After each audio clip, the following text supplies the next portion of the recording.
Good evening, everyone. Good. All right. I was painted on that, so we do have some real folk in here, right? Oh man, it's an honor and a pleasure to be here on the campus and at Churchill House, historic site um, for the African American community, and to be moderating this panel with youth. I think we're waiting on two more young folk who are on their way in, should be making their way in. Um, and in many ways, standing here and speaking with the young folks continues a tradition that Churchill House has been built on and continues to work on. We find ourselves in a particular historical moment, right? Historians say these kinds of things all the time. A convergence of race, memory, and memorialization. These ideas about how do we process and articulate and grapple with the things, arrangements, and situations, and phenomena around oppression that will confront us now, and how do we begin to map out a path moving forward, using memory to do that. And I take that very seriously as I sit and I see some legends sitting out in the audience today. But we wanted to open up a space for young folk, the folk who will grab these visions and carry us forward and move us forward, to bring their voices in an intentional way into the phenomena of the space. And so maybe with that, we can start with your introduction of yourselves and your opening statements. I know you all have been preparing some things that you want to talk about, so we want to have it a free-flowing conversation in that way, and you all can go ahead and open that up. Hi, my name is Ahmed Sessa. Yeah, pull the microphone up right there. Is that better? Okay.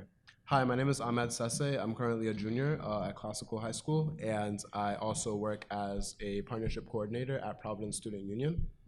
I think that should be sufficient. Hello, everybody. I'm Taina Merlane. I'm 18, senior at Classical High School, and I'm also a member of Youth in Action. This is my third year, and I'm right now I'm a youth mentor, and I'm also in their immersion program. Can you all maybe extend just a little bit on your introductions and talk about the kind of work that y'all have been engaging in the community and the kind of ideas, particularly political ideas that you've been working with in your work and as young folk of color? I'll go ahead and start. Okay. So right now, we're actually, as Providence Student Union, holding an event tomorrow that is a Know Your Rights conference. But in the past, work that we have done includes getting transportation for all the students of Providence Schools, so that students that live close to their schools but live in neighborhoods that may not be very safe for them to be walking through can have a way of getting to their school. And we're fighting for getting the the limit that they put on the bus passes, which is 2 miles, down to all students. That's something that we're asking for, because students should have the access to transportation. If you're going to school and you have to work sometimes and stuff like that, and you just don't have a way to physically get yourself to where you need to be, it should be something that's universal for all students that opt in and request that. We've also done work with getting an ethnic studies course for Providence Public High Schools. So that work entails meeting with the superintendent, holding regular meetings, which are still going on, with teachers across the district that teach ethnic studies, sadly, which I think all of them are white. And in a school district that's 91% students of color, it's just kind of disheartening to see that there's still so much work that as Providence Student Union needs to be done. But we're trying to chip away. The Student Bill of Rights is a document that contains 22 rights, ranging from the right to English language learner services, to transportation, healthy and safe schools, because at the school that I attend, there was a bucket in my history class today. From the ceiling, the brown water that's leaking from the ceiling was falling into the bucket. there's like falling ceiling tiles, and the students that attend these schools are often just disheartened, they're discouraged because they have to attend school in a building that doesn't really, live up to the potential that people say that it should be. But we're doing a lot of work with just educating students about how things can be changed. Tomorrow, we're going to have a workshop regarding policy education that I'm helping to facilitate. So we're going to be talking about how laws move through legislature and stuff like that, and how to get new school regulations passed. Excellent. So at Youth in Action, the work that I do is based around facilitating. So we have a series of workshops regarding social issues such as stereotypes, racism, identity, and mobilizing and organizing around topics and things that you're basically passionate about. And at Youth in Action, we create workshops from scratch about these certain issues and what we want to educate our community about. And with these workshops, we have educated teachers, principals. We've educated people in and out the state. We've educated students that look like us, folks who are older than us. And with that information, we want to get out how people can dismantle the system through different ways. And it must start in a way where you are first. You first know who you are. You first know the system that you live in. And by being educated on these different things, by being educated on your own identity and the 4 eyes of oppression and things such as that, you now have the knowledge and the base, to the foundation to be able to later on dismantle the power structures within not only just your schools, but it could be your communities and whatever institution that you are a part of. And that's what we focus on doing. And right now, as a mentor, since I've been at Youth in Action for 3 years, my job is to pass on that knowledge, pass on, hand me down that knowledge to children, not children, but other youth at my youth program, so that they can also learn about themselves and take that information into their communities, and so it can continue to generate and power our community through education. Excellent. A point that I just want to name in this space, oftentimes a lot of folks who maybe don't do a lot of stuff in and around Providence, or maybe may not be from the area, don't realize that when the statistic there was just cited, 91% students of color, that's Providence Public Schools. And so when you're talking about public education in the city of Providence, essentially you're talking about the education of students of color, right? That's not just one school, 2 schools. That's the Providence Public School Department. And I think that number like that sometimes catches people like really? Like, yeah. The school that I teach at, I can count on one hand the number of white students that are in the school. Now, when we're saying students of color, there's that itself has levels of nuance to it, of course. But I don't know. Something I want folks to kind of hold in their mind as we have this discussion. So maybe we'll start out with the questions that I know you all had a chance to look at and kind of move through those, and then we'll open up the floor for just conversation, kind of like the cipher style on the mic, freestyle. They say history often repeats itself. It's the saying. We hear this all the time. It repeats, it echoes, things of this nature.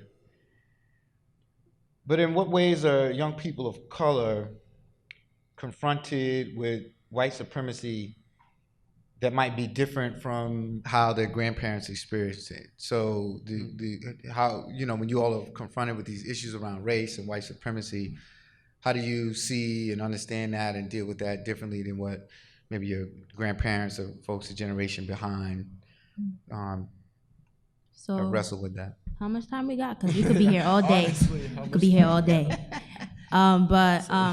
One big difference is in the past with not necessarily my grandparents, but with grandparents of students of color, the racism that they faced was more head on. So like it was in their face. You can see the white race coming for you in a way that, like, you can see the white race coming for you as if like you're watching a scary movie and Boogeyman is coming for you. It's like it was very face to face.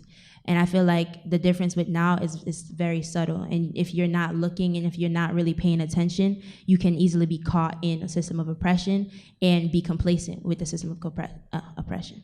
So, so for example, like Musa had previously said, with the school where it's predominantly students of color, the teachers, the educators of the school are predominantly white. That's right. And these students are not seeing representations of themselves. So that hinders them in a way where they're being held back. Knowledge about their own history is being held back. And that also goes for the history books as well. The history books that are in the schools, particularly in my school, are not updated. And not only just that, but they speak from the white man's history.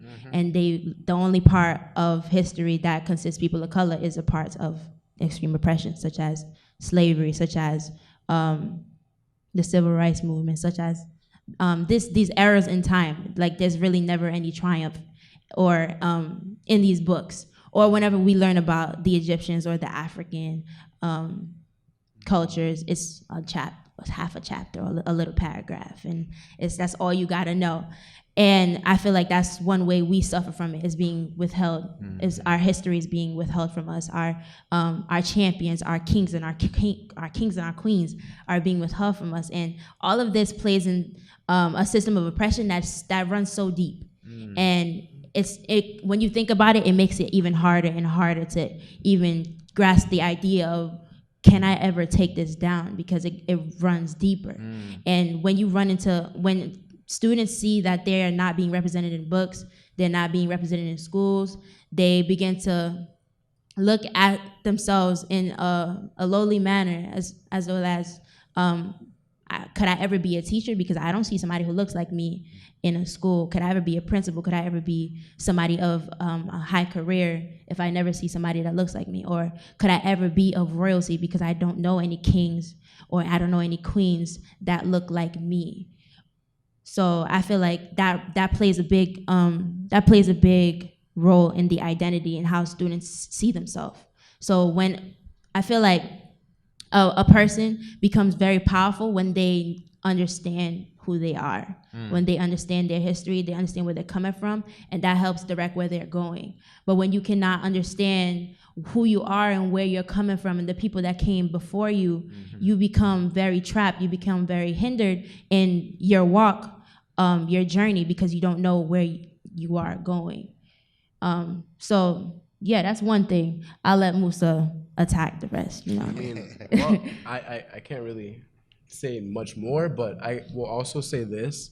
As a Black student going to school, as somebody who came to America at like the very young age of 1, and a first generation person to even like complete high school in my immediate family, it's very disheartening when you come to this country and it's the land of opportunity, and that you come here for better, and you really just see how stripped away the power has been taken from people of color, because we built this country pretty much. Like, we're responsible for a lot of the like things that are here. Like the place that we're in right now was built by slaves. So it's important to like recognize that when you're thinking about education in the context of like America, that you also talk about like the history, that this country is just like, let me regroup and let me think for one little moment. But this country, I have some notes that I took. It's just like the amalgamation of stealing from people and building and claiming and colonialization. And when you're teaching students about their history, and you have a book that's 800 pages thick, and there's only 50 or so pages about their history, and that's so butchered and doesn't have any of the richness or the cultural, doesn't really try to convey the cultural significance of that. It just goes into, hey, these people were oppressed, and now like the civil rights movement happened and things are kumbaya, but they're really not. We don't talk about how police brutality is still very present. We don't talk about how people are still affected by racial discrimination, economic discrimination, how it's harder for money to just stay simply in the Black community, but whereas white people have systematic and generational wealth behind them.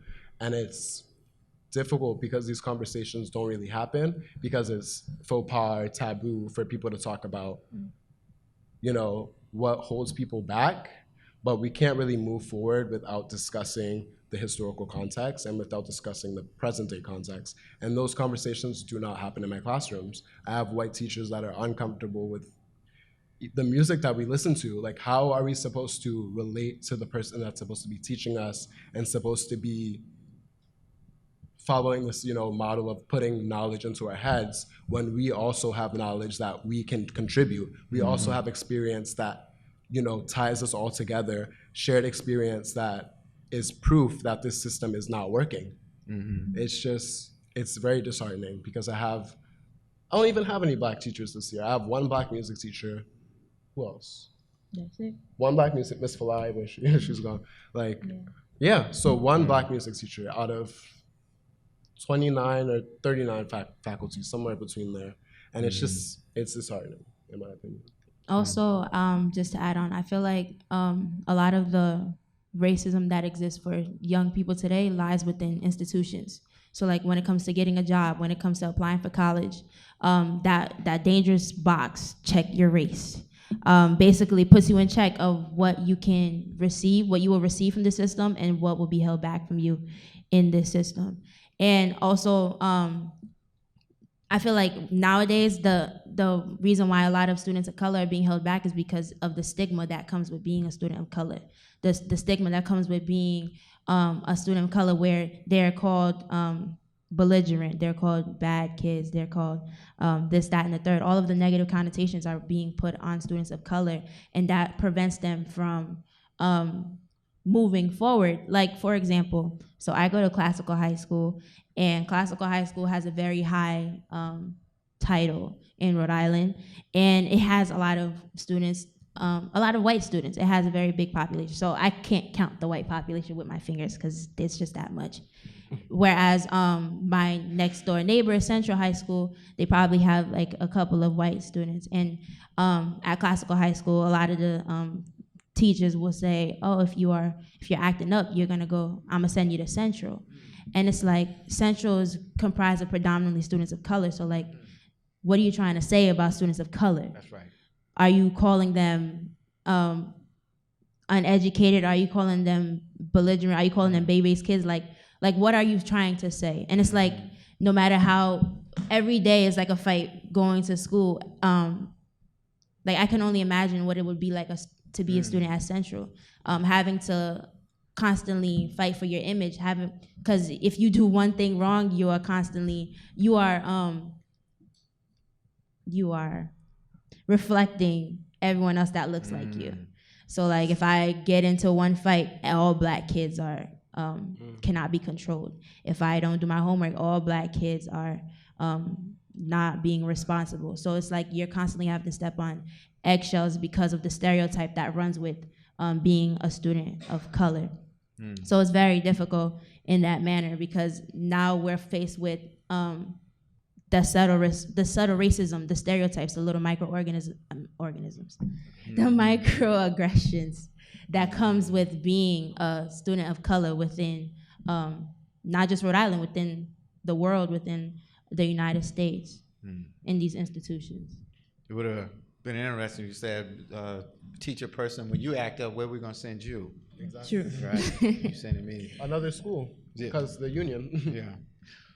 We have another distinguished guest at the table. Linda, would you introduce yourself and talk about some of the activist work you do? Hi, my name is Linda. I'm currently a gender justice coordinator at the Providence Youth Student Movement. Kind of came prepared, but I was rushing to get here, so now I'm just like, I'm not prepared. That's all right, take your time. But yeah, I started organizing work in my freshman year of high school. I joined the Providence Youth Student Movement.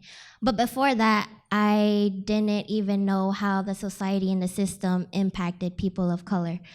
But when I did join PRISM, when I first stepped into there, I was just meeting up my friend to hang out with them, and it was a weird environment for me just because it was very friendly, and they took me in like family.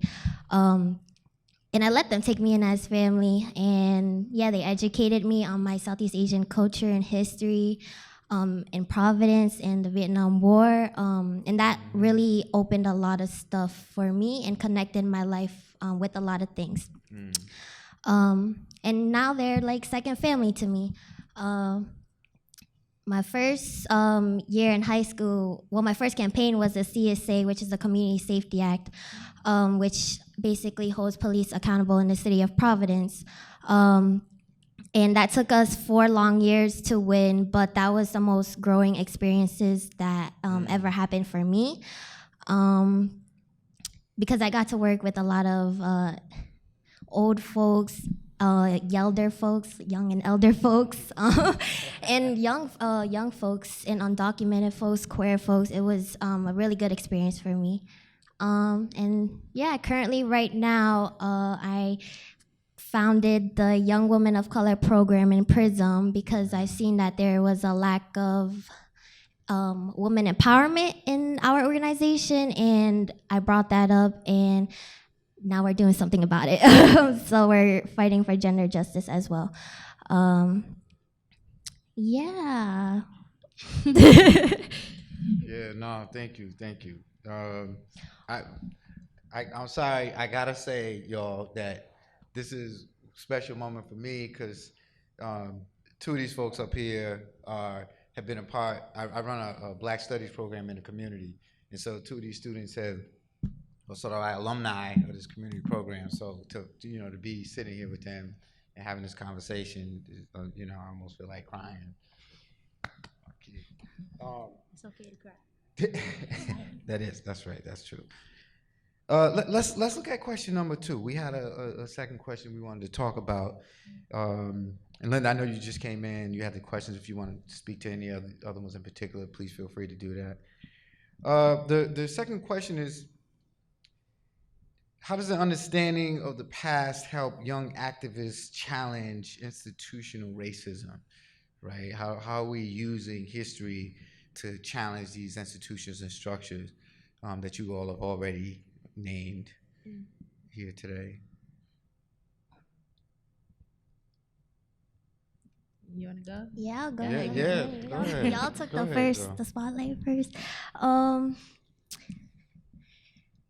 Understanding history is important to me, very important to me, especially with a person that comes from a lot of experiences,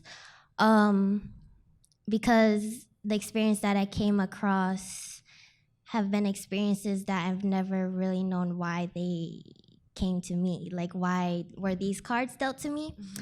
Until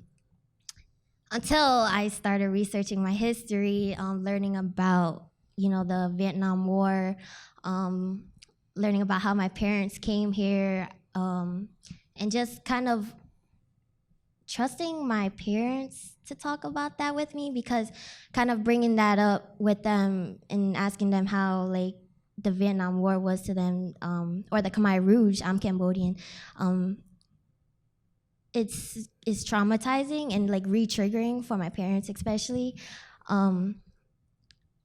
But getting to know that and getting to know where they came from actually helps me understand a lot of like why they're alcoholics, for example, because they need a way to cope with that trauma that they brought with them to the U.S. This is on my Southeast Asian experience. Yeah. Similarly to that experience, my mom came from Liberia, where the Liberian Civil War was happening. I was born in 2001, so that was like kind of in the middle of it. And she was fleeing from that, and that war was because America wanted to meddle in other people's business like America loves doing. So it's just learning about the historical context of where you come from as a person, and learning about the historical context of other people builds compassion, it shows humanity, and it also helps educate and create this connection, because if you can understand why there's a system built against a certain group of people, and why certain people have struggles, why certain people make less, why certain people are angry, it builds compassion. And that history is just really telling the story. It's just telling the background. Because right now, a lot of people, think that a lot of people just ignore the context of racism, and they say, hey, racism's over, but Black people are still making less. Black people still have less wealth compared to white people. And it's if everything's okay, the picture wouldn't look like that, and things would be more equitable. But yeah, I think historical context is important to even start to think about breaking down the system. Because if you don't know about slavery, you don't know about colonialism, and the motives behind that, and why things look the way they are, you're not gonna understand it.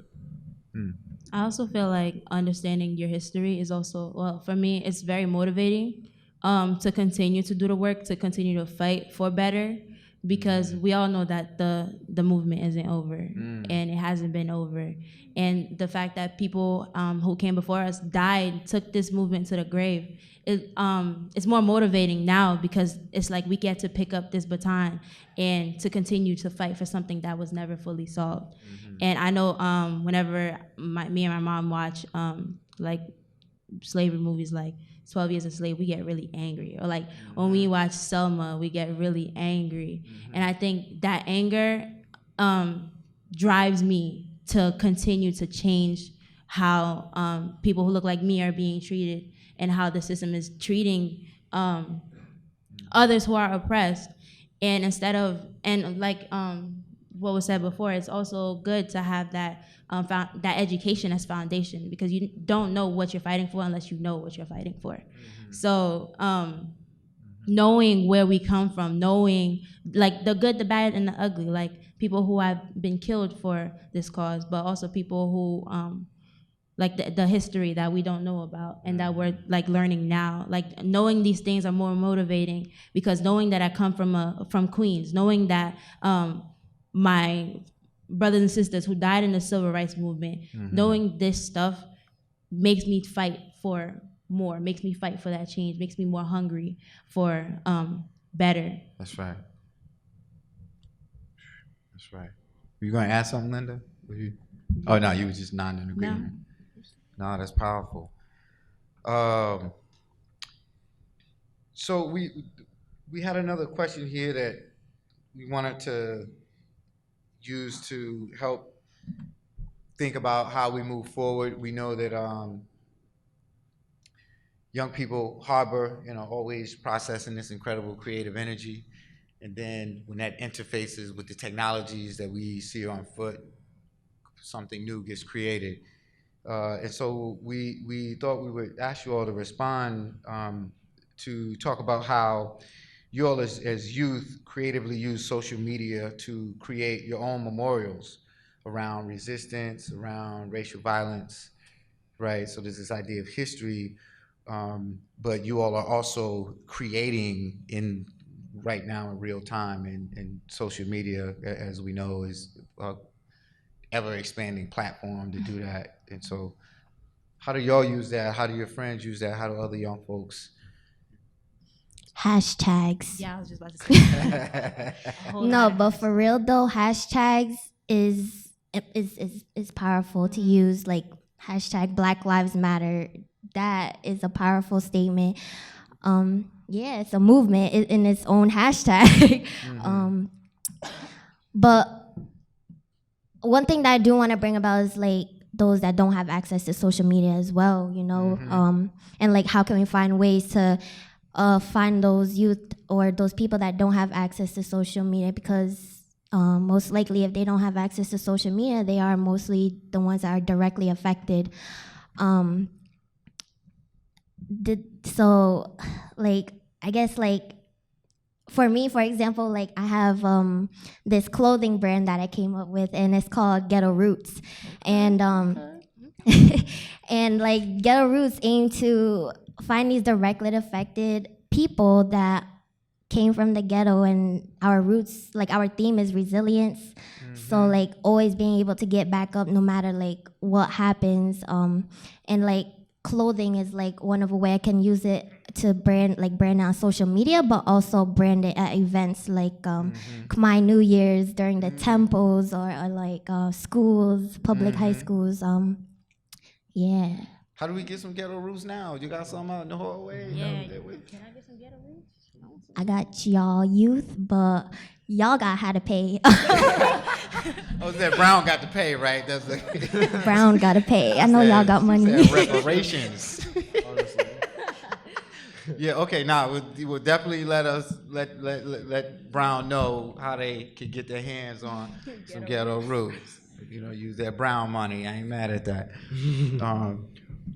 I'll go ahead now. So personally, I believe in communication. I want to major in communications in the future. Like, I think that if you can create a relationship and a good conversation with somebody, you can pretty much convince them, if you're effective enough, your point. So when I use social media, personally, I use Snapchat. I like to educate people just regarding like the systems that are in place, because there are some things that are just undeniable. Like when you look at the statistics and you look at the numbers, you see that white people, white men, like cisgendered, able-bodied men are like here, and like everyone else kind of falls below that. And it's like when you can get people to acknowledge that, like that's the first step, because when you actually realize that like there are things that benefit these people, there are literally like it's interwoven into our language, interwoven into the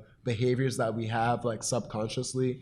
And when you actually acknowledge it and actively realize that there's a system that's in place that's directly, disadvantaging people, that's just the first step. And then you have to talk about how to combat that within yourself, how to combat that within your community, how to respond to people that are, kind of microaggressive, how to respond to people that are blatantly white supremacists, that are, that don't even know that they're white supremacists. So like having these conversations is very difficult, but doing so in a way that doesn't, I don't know, I don't really care about like fragility personally, but doing so in a way that's like respectful and self-care, exactly, because like I'm literally here and I'm getting harassed by police, getting harassed by teachers, getting harassed in all my spaces, where I shouldn't be feeling that way as a person. That's right. And that's affecting me. And you're, as a person, you say like affirmative action is something that's like, giving Black people a benefit, but it's just leveling out a playing field that is clearly not leveled. So I guess communication is key, but communication in a way that effectively gets everything that you want to say out there while being blunt and blatant and just like getting people to realize that there is an issue and that it's deeper than your feelings. It's actually lived experience that every person with skin color that is not white can, That's right. relate to. Thank you. And I feel like now with the use of social media, it allows the world to become a lot more aware than we ever have been before.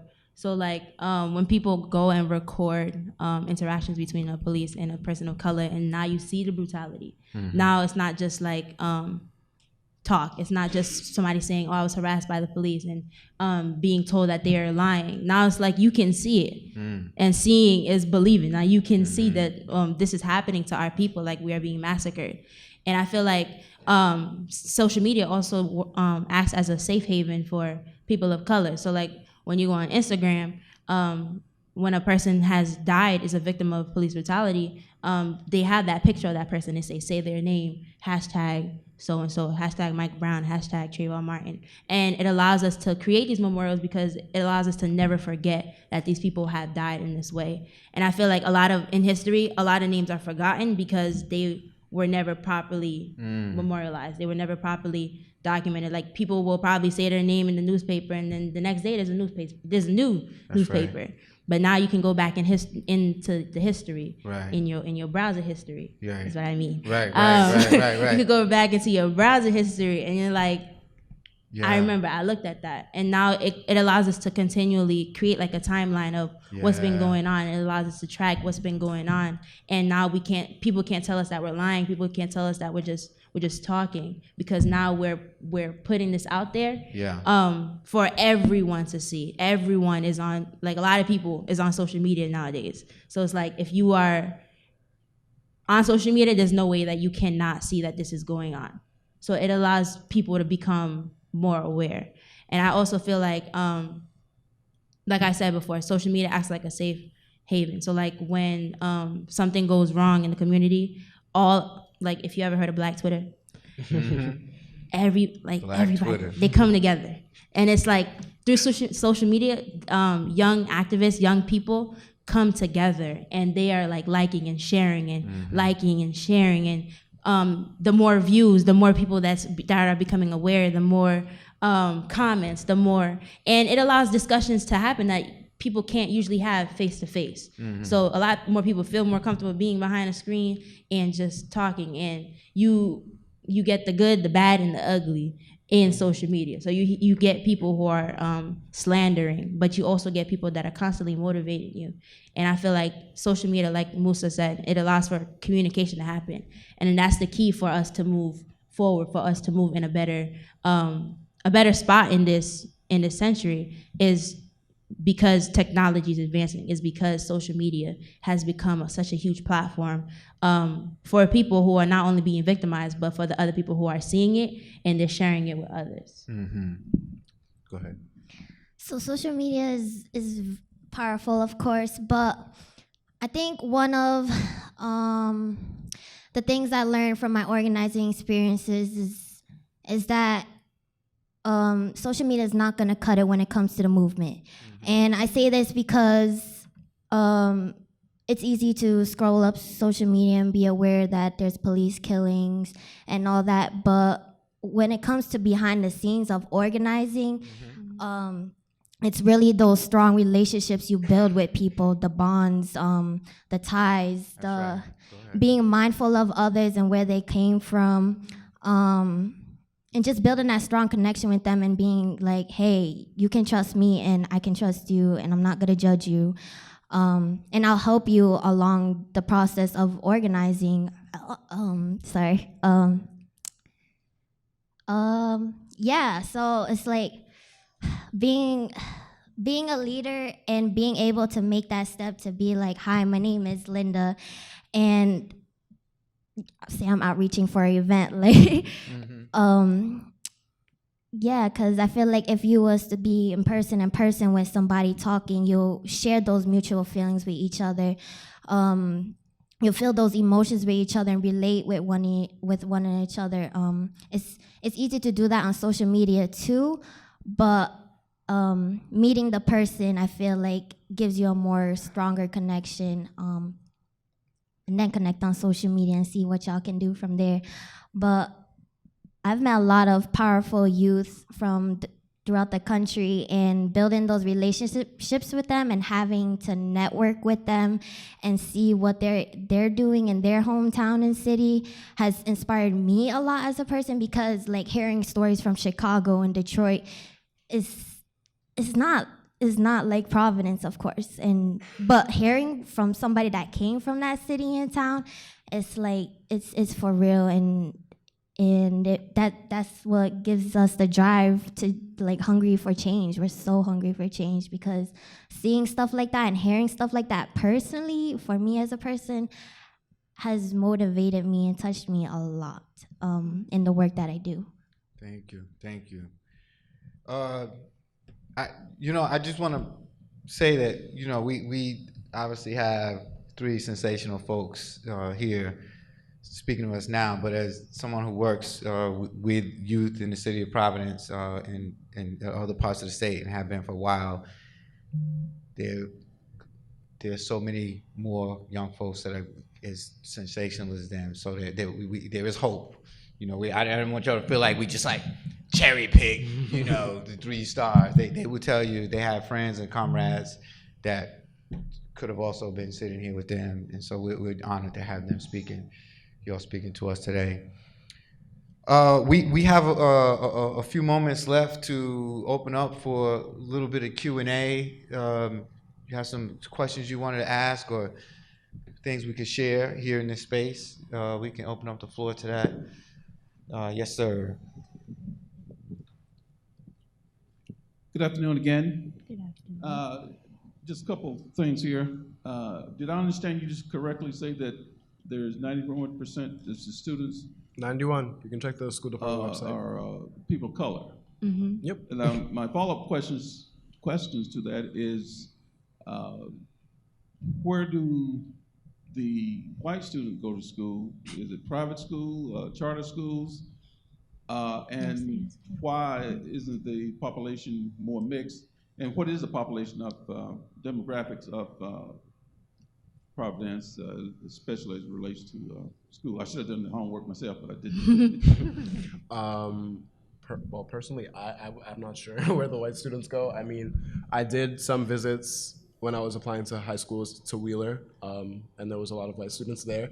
Maybe most. Did you say when you were applying to high school? Yeah, when I was applying, like in middle school, going into high school, when I was applying, I visited school. Wheeler, which is a private school right over there, and I saw a lot of white students there. At Classical, personally, most of the white students come from the east side, and there's a very visible class divide where who hangs out with who sits where people even park. Like it's very segregated. Like Providence is an extremely segregated city, so like you can visibly see the line. Camp Street, that's the ghetto. East side, that's the east. Like you can see it.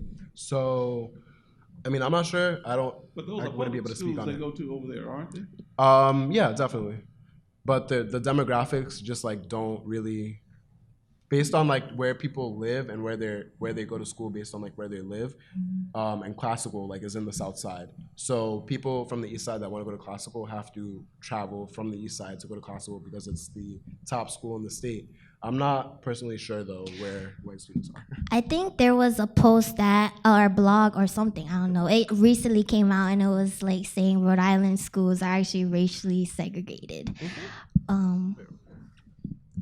Yeah, and I think that, I think it's of no secret that the white students are not in the public schools that we go to, mainly because, I don't know if it's mainly, but when I visit other schools, so like my friend, she goes to Lincoln School for Girls, which is also a private school. That school is predominantly white. And their parents send them where they believe the education is best. And that is usually at the private schools where people have to pay to go there.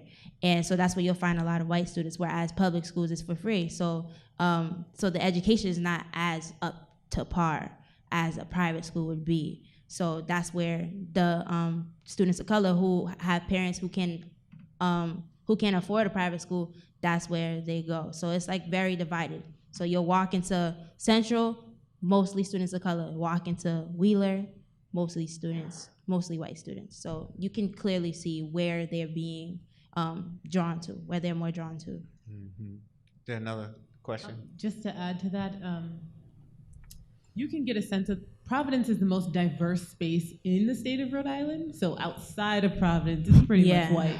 So they are public schools, but they predominantly serve white students. Now in the city of Providence, it's based on where you live. Most of the students of color live on the south side, the west end of Providence. And so you tend to go to those schools in those neighborhoods that are public schools for those students. And then students that are schools that are majority white tend to be private charter institutions. So they're segregated in that way. We do have charter schools.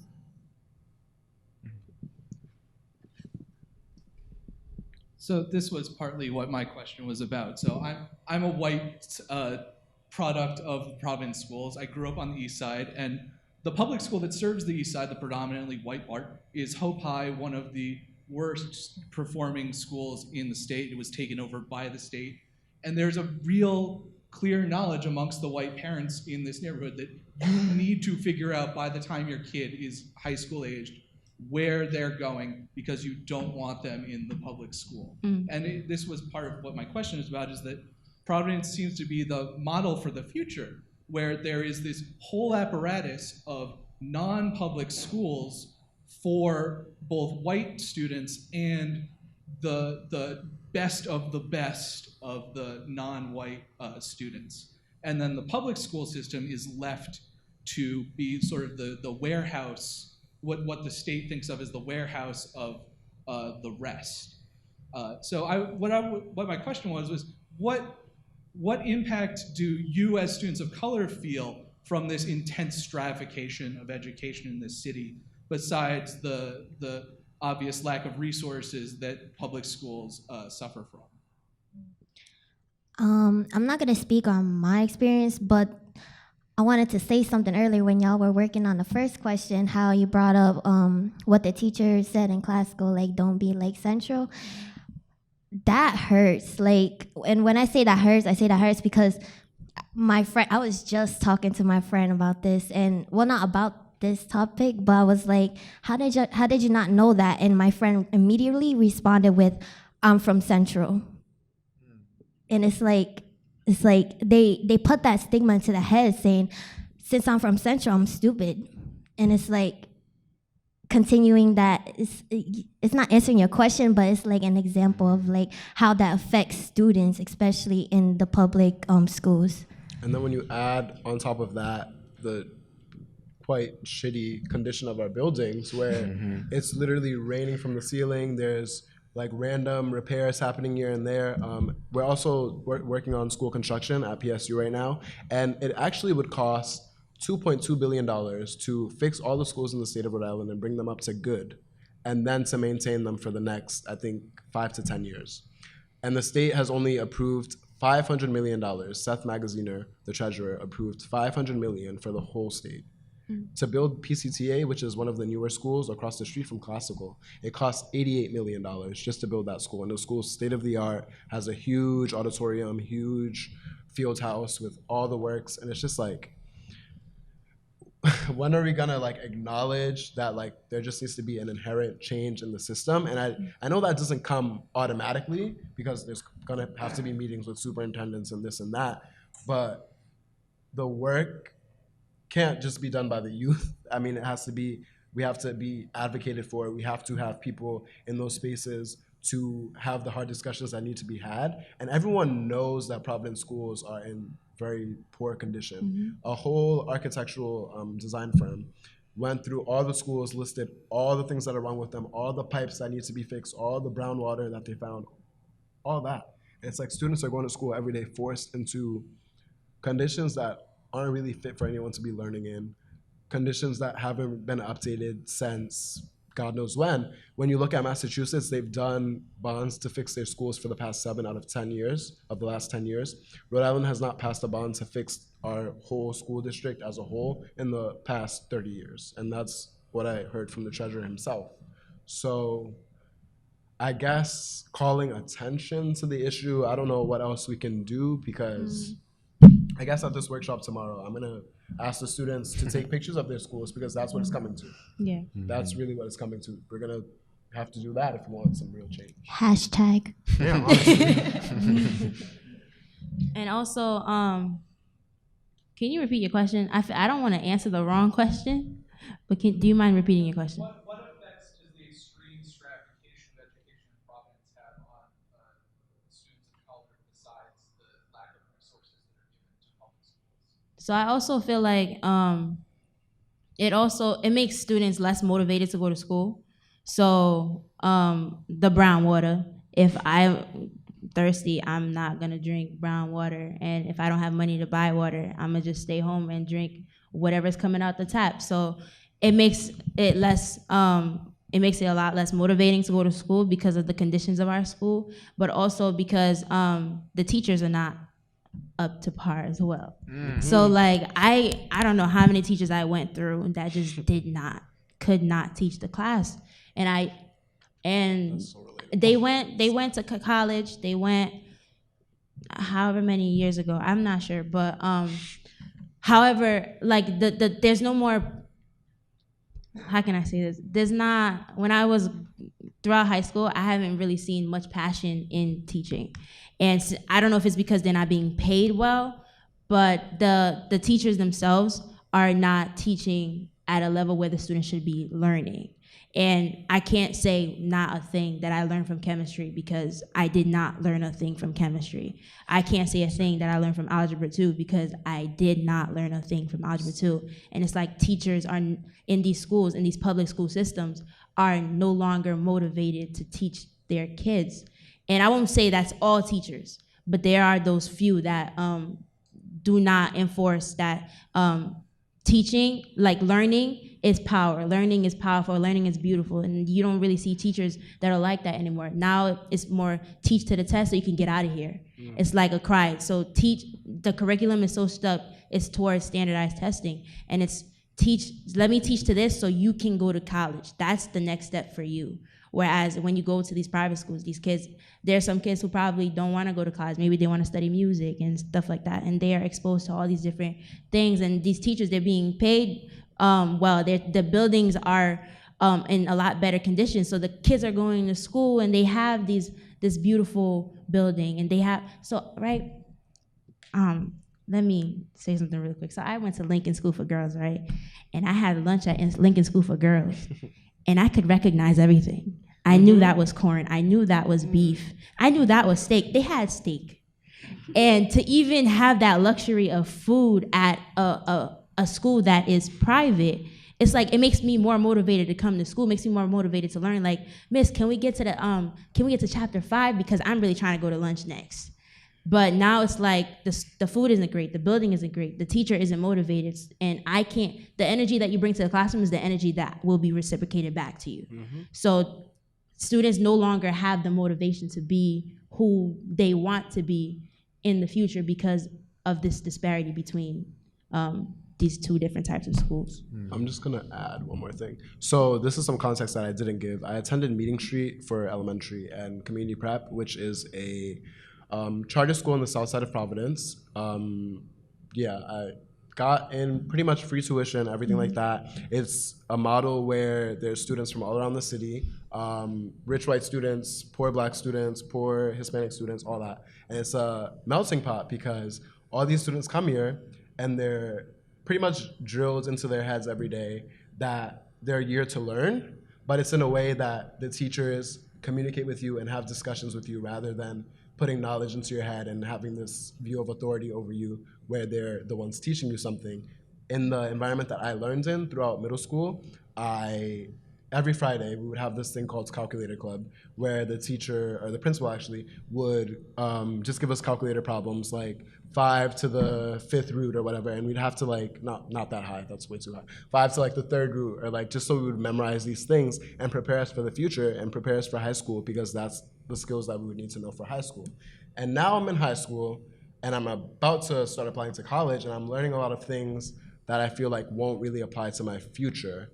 And then when I'm learning these things, I also have teachers that can't relate to me, don't know my experience, can't really teach me because they don't know where I'm coming from. They don't know the struggles that I have. They don't know that I have to, go to work and do this and do that, all on top of coming to school. They don't know that experience and they don't really understand it. So when I think about how stratification, can you define that, just the separation? That there's people at the top and people at the bottom. Okay, so I mean, when you look at the teachers in schools, we had a teacher that threw a book at a student last year. And then this year he made a comment about a student that had passed away the week before, and he just got moved to another school. So I don't know personally what I can do or what I can try to change, because it's the union protects these people. The schools aren't really, the pace that things are moving at, the schools are probably going to be fixed 5 years after I graduate. So it doesn't affect me really. So it's I'm trying to make these changes for the kids that are going to come after me, for the people that are going to have to inherit this system that I had to go through. But I don't know how to change it without, calling action to, or not calling action, calling attention to the issue. And it's that the same teachers that have been teaching for 60 years. We have a teacher that is literally 80 years old, and she said she wants to die in the school. She's old, and she still comes to school and teaches every day. Like, that's not somebody that you can really learn from. There's like, it's just frustrating. It's so frustrating to fail a class because your teacher loses work, or your teacher just doesn't know how to relate to the students, or doesn't know how to teach and cater to different learning styles, because one size does not fit all.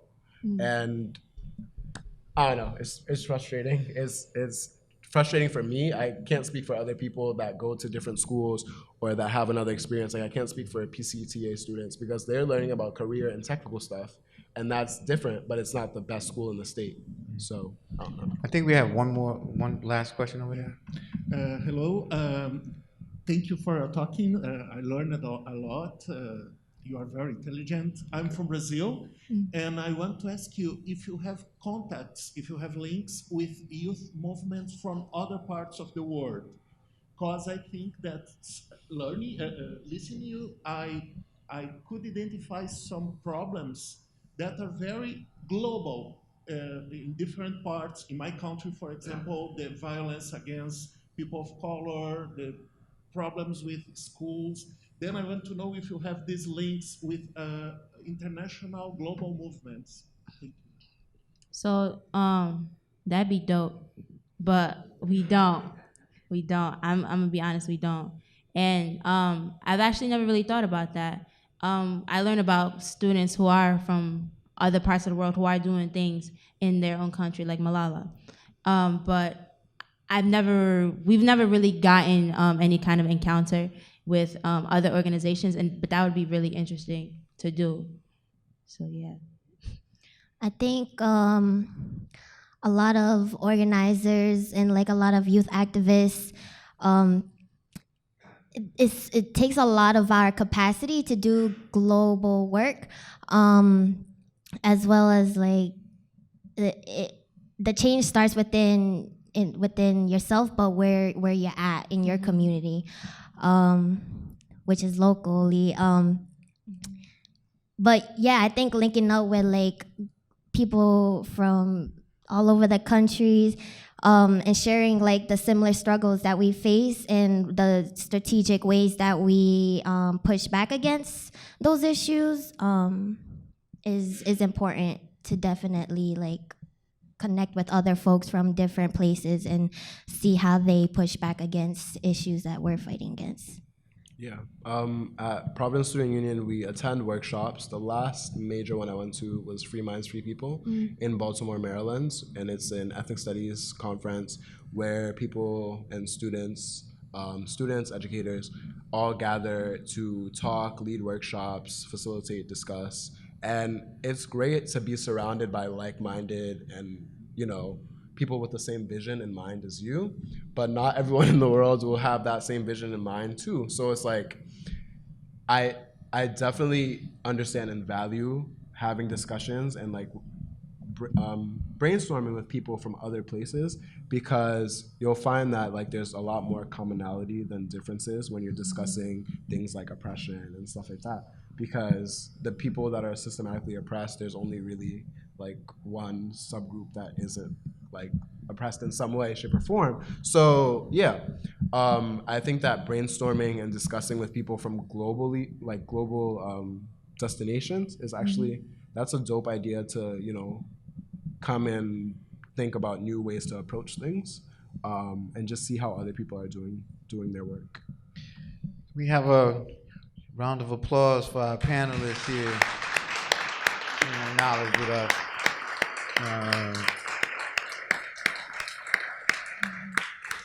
Of course, these are conversations and work that will continue as we move forward, and the future looks bright. Thank you.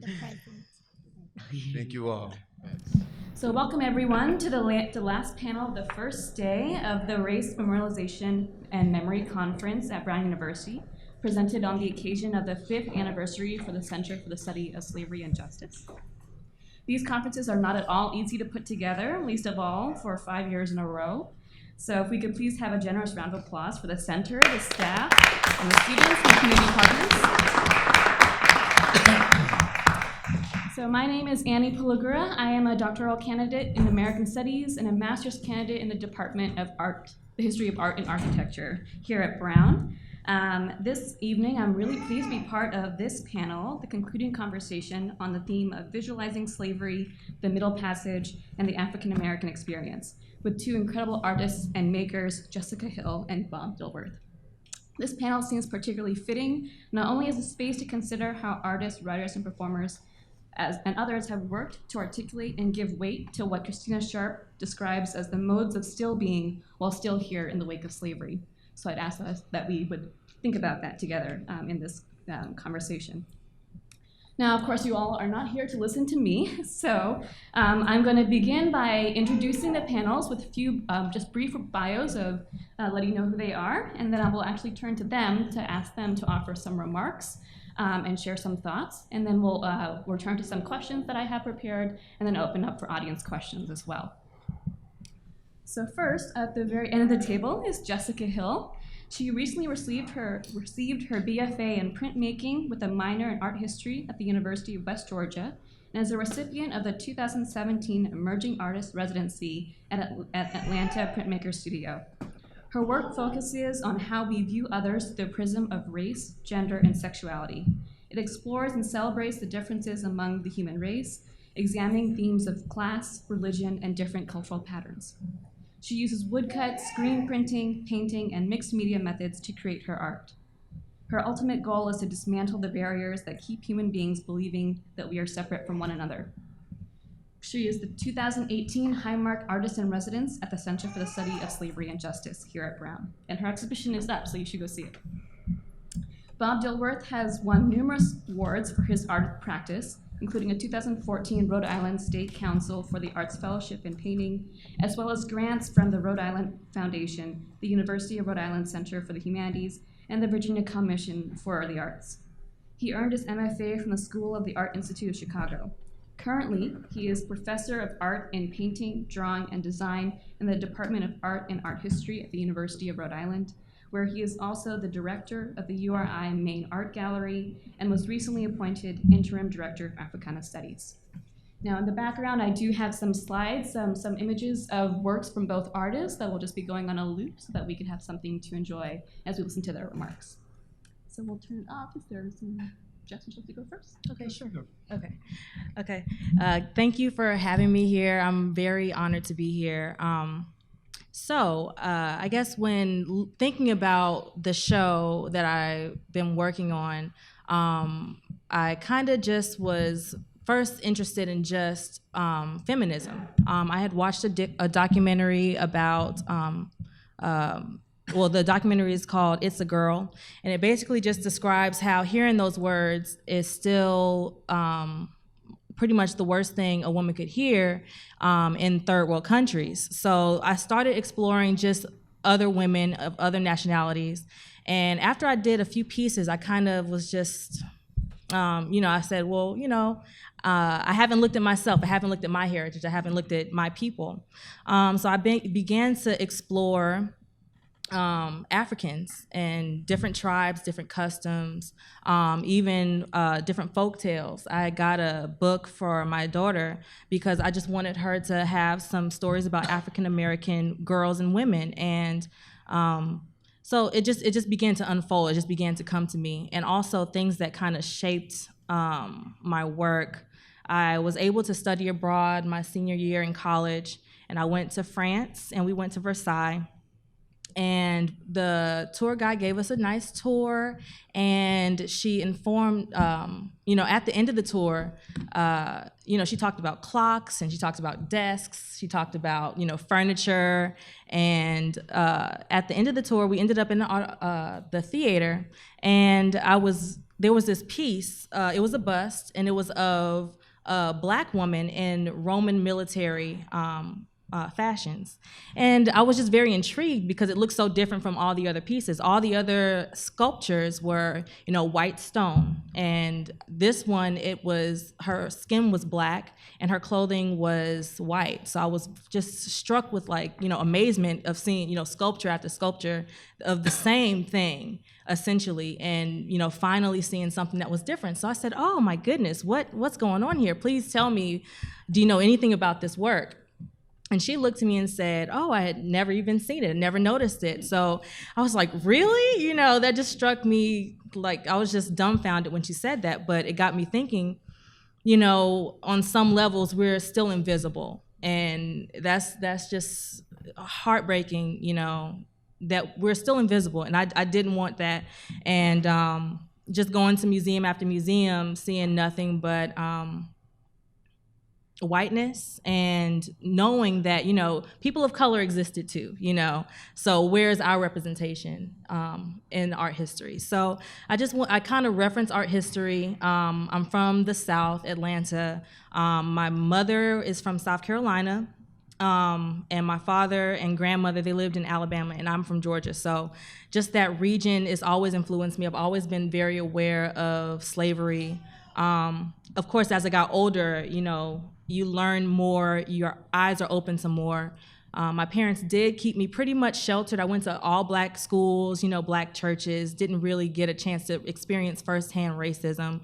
But in my all black neighborhood, I did experience colorism. And there is one piece, I don't know when it's gonna come up, but it's a piece of a bodice, and it's made out of brown paper bag and newspaper. And it just was kind of inspired by the idea of colorism and the idea about mixed media and newspaper, and how mass media is used to basically as propaganda. So you can be in one area, not know a person, but because of mass media, you have a perception of who a people, is or are. So that's where the work began, and I just began to explore other cultures, other cultural patterns, and my show is where I arrived at. Thank you also to the committee and the conference. People who put this together. It's amazing, race memorization and memory. I always begin my talk by saying that I'm a Southerner, and I have to keep affirming that. I grew up in Virginia. I grew up in a very small town. It's called Lawrenceville. It's about 55 miles south of Richmond. And it's important for me to always remember that, because I forgot it at some point when I left there. Came here many years ago to attend undergrad school at the Rhode Island School of Design. Had traveled a lot since that time, and realized that in those travels and in my life and in those, that long journey, that one could never lose sight of one's roots. That in order for you to be a whole person, to maintain balance in life, that one always have to stay close to who you are and stay close to the people who have nurtured you, stay close to the home that has sheltered you, and stay close to the community that protected you. It was a small African-American community. I did not realize that at the time it was an incredible place. We grew up under the shadow of a historically black college. It does not exist anymore, St. Paul's College. And in fact, it folded about 3 years ago, sadly, because there were many African Americans who came through that college who lived and worked and became really productive citizens in Virginia. And we do not understand the impact that historically black colleges have had on this country. The history of this country. And so I'll just leave that as just as a single thought. But as I want to also add that in growing up in this small community, it was a very secluded, insulated, isolated, but autonomous in the sense that we had, my father's friends owned grocery stores and car shops. They're not called car shops, where you buy cars, at those places.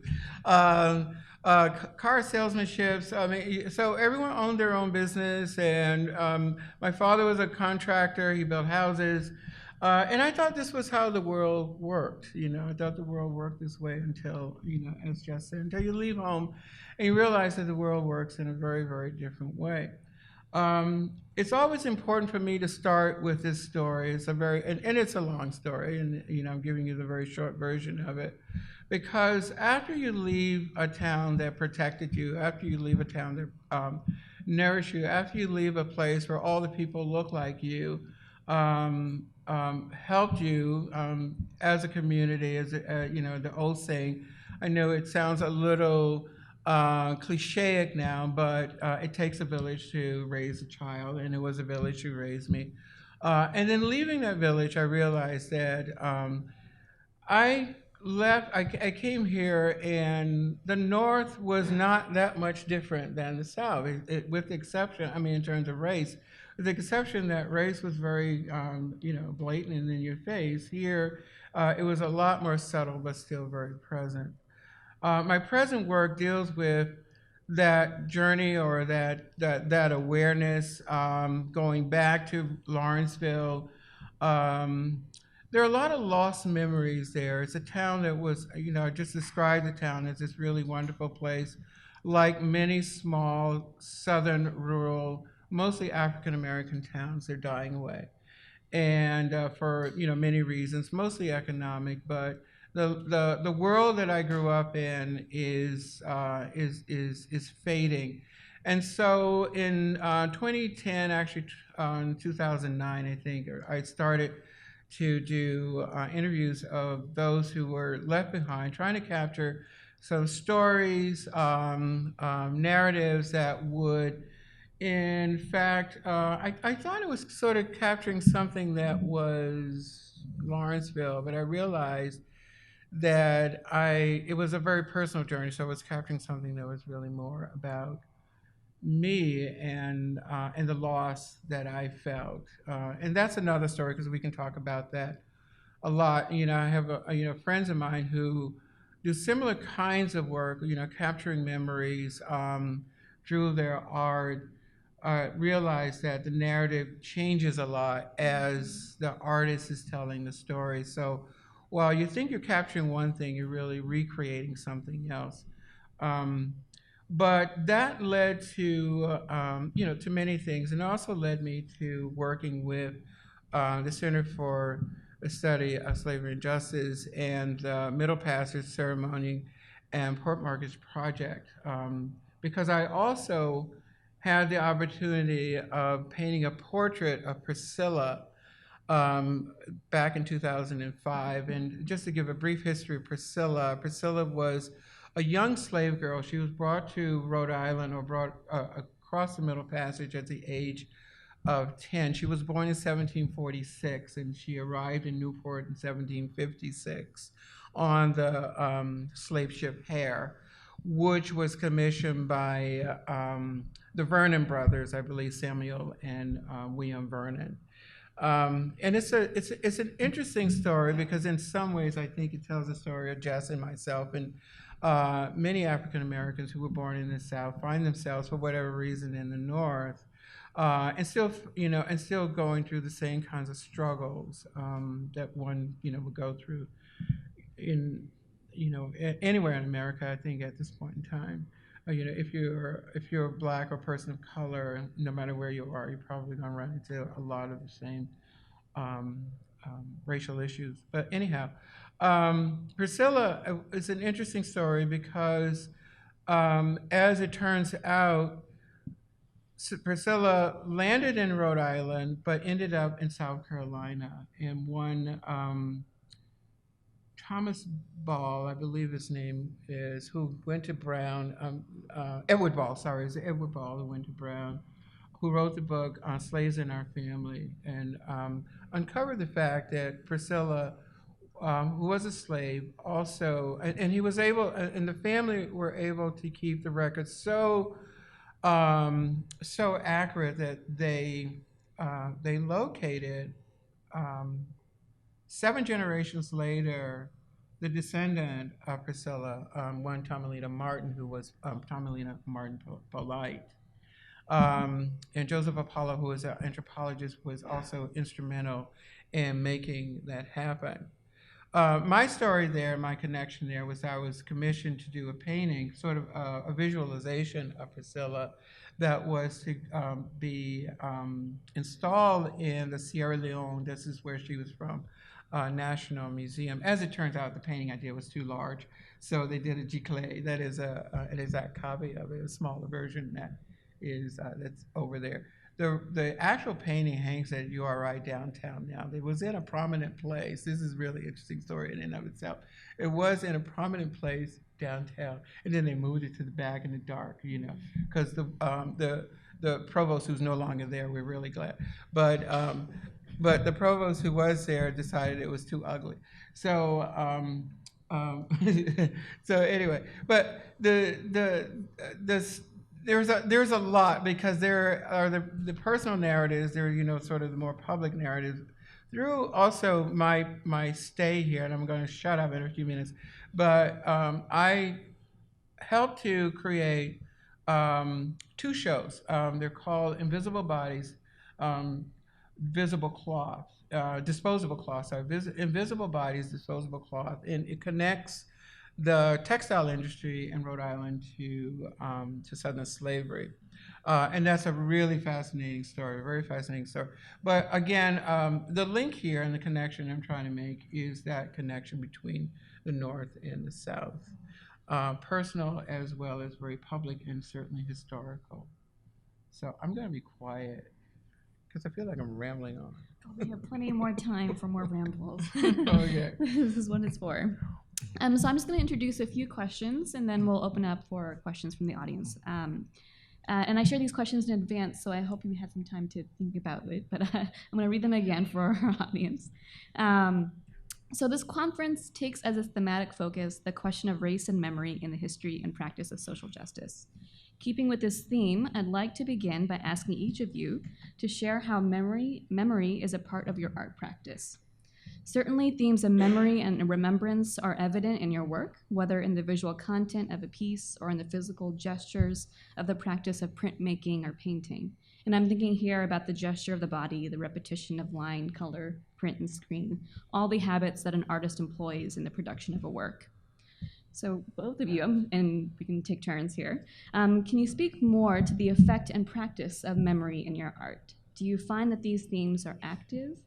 Are you conscious of them? Do you see yourself as working within a cultural history of artistic memory or cultural memory? That is, the habits and practices of other artists or sources that you cite. Okay, let's see. So I'm a printmaker, and the form of printmaking I use is woodcut relief printing. So I'll just explain that for those of you who may not know exactly what that is. So I take a piece of wood, and I'll have an image, and I draw onto the image, and then I carve the image out.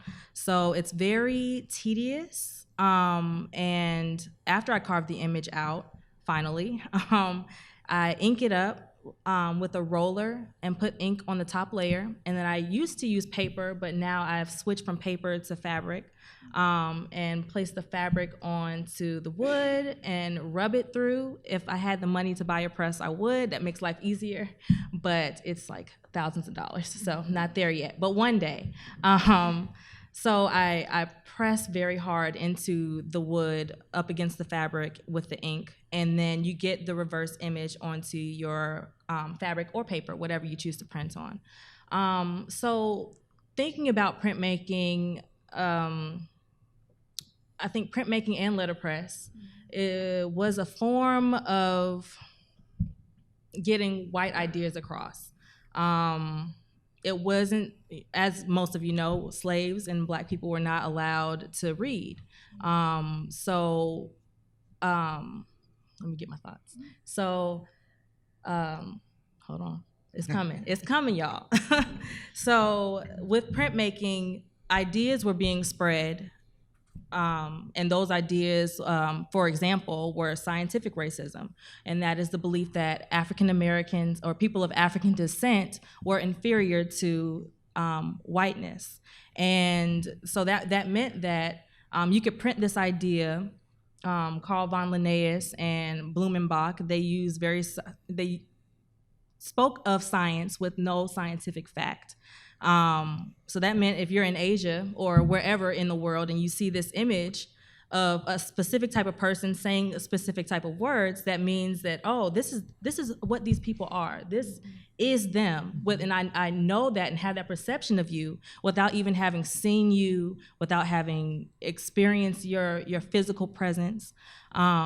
So I'm using a method that was harmful and creating new narrative with my ideas, my fantasies, my dreams and hopes to change the narrative of what was common thought.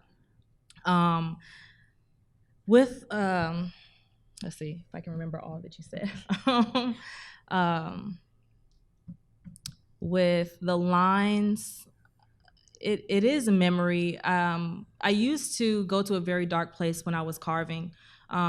There's an image of a black man and he's been beaten and he has stripes on his back. And when I first started carving, my cuts were visceral like that. And, it was too much to, be going there each time you're doing a print, but initially that's where I was at. So the memory of the pain that they went through, the physical taxation of, being bent over, for hours, your neck, your back, and it pales in comparison to what my ancestors actually went through.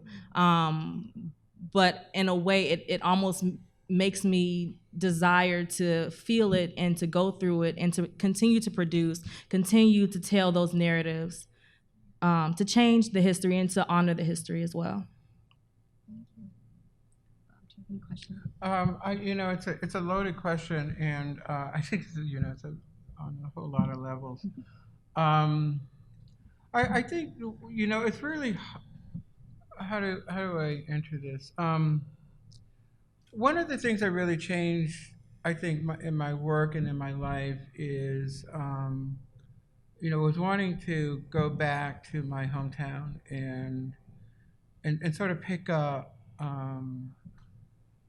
In a place where I felt I left off, and that had a lot to do with picking up lost memories, memories lost, and trying to understand not just those lost memories, but understand where my place was in this whole grand scheme of things. And I think that was very important. I think perhaps that might be what memory is about, and and particularly when it comes to memory and monuments and memorializing people as well as historical events. Their placements and their placements for those events, their placements for those people, but there are also placements for ourselves. Where do I belong, I think is always, the big question. And so in trying to find my place and trying to find my place through memory, that is, my particular technique was to talk to people, get their stories, try to establish who they were and how they connect with me.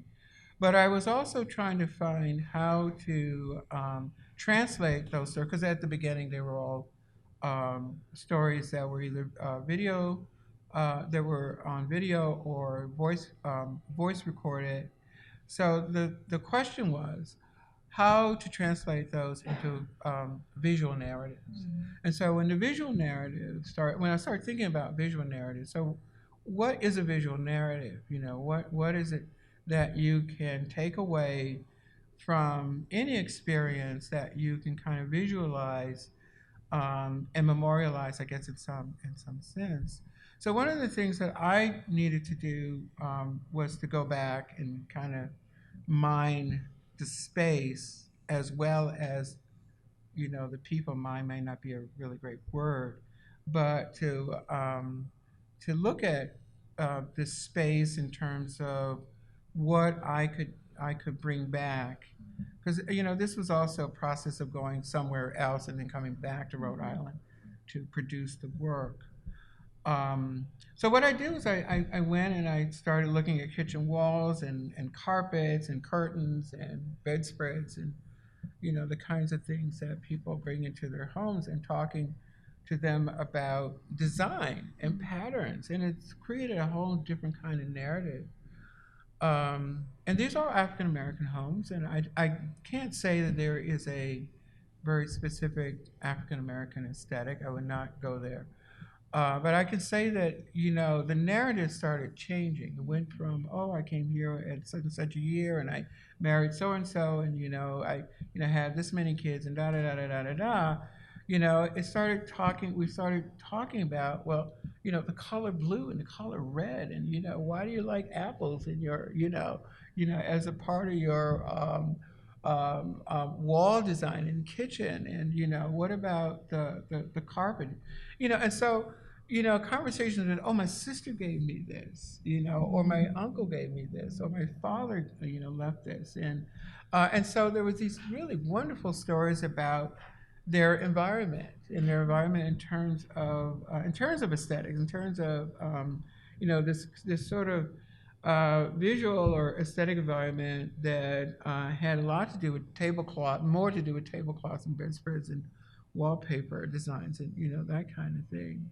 And that inspired me to come back, and do these works, not just with the people as the people that I talk to as sort of the center of the work itself, but also bringing in their, those images of their environment and making those images just as important as the people themselves. So, I'm very hesitant to call them portraits because they're not portraits. These are people that I really know and I love, but the paintings are more inspired by not just who they are, but the kind of life that they live and the kind of life that they created for themselves, and the lives that they have influenced, all of the people around them, the other family members and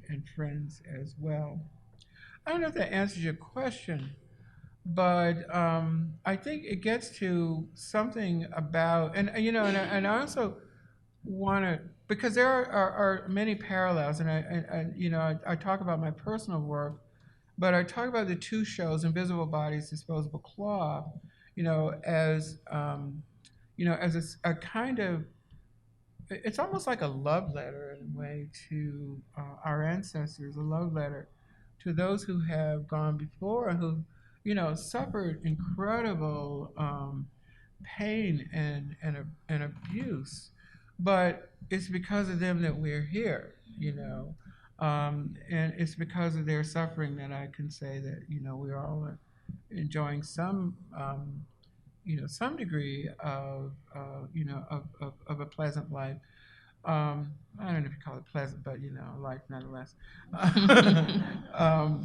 But the thing is, paying homage to those who have come before, those who have suffered greatly, those who have, and they're still with us, I believe, in so many ways.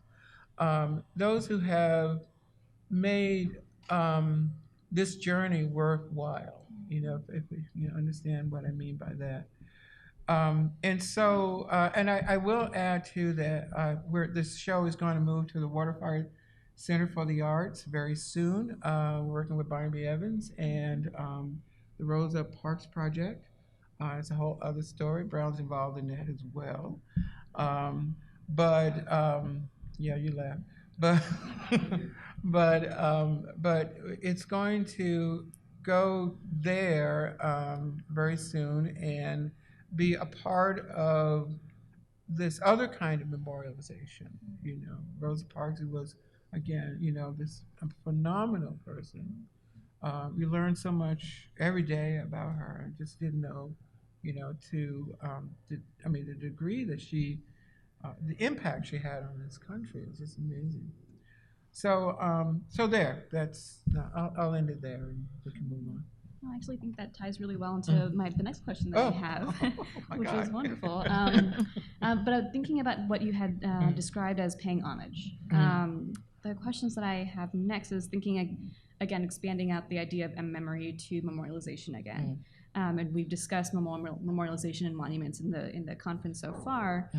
We know that some of these works are not always successful. There continue to be debates about the political, the historical, and even aesthetic value of monuments to these types of historical events.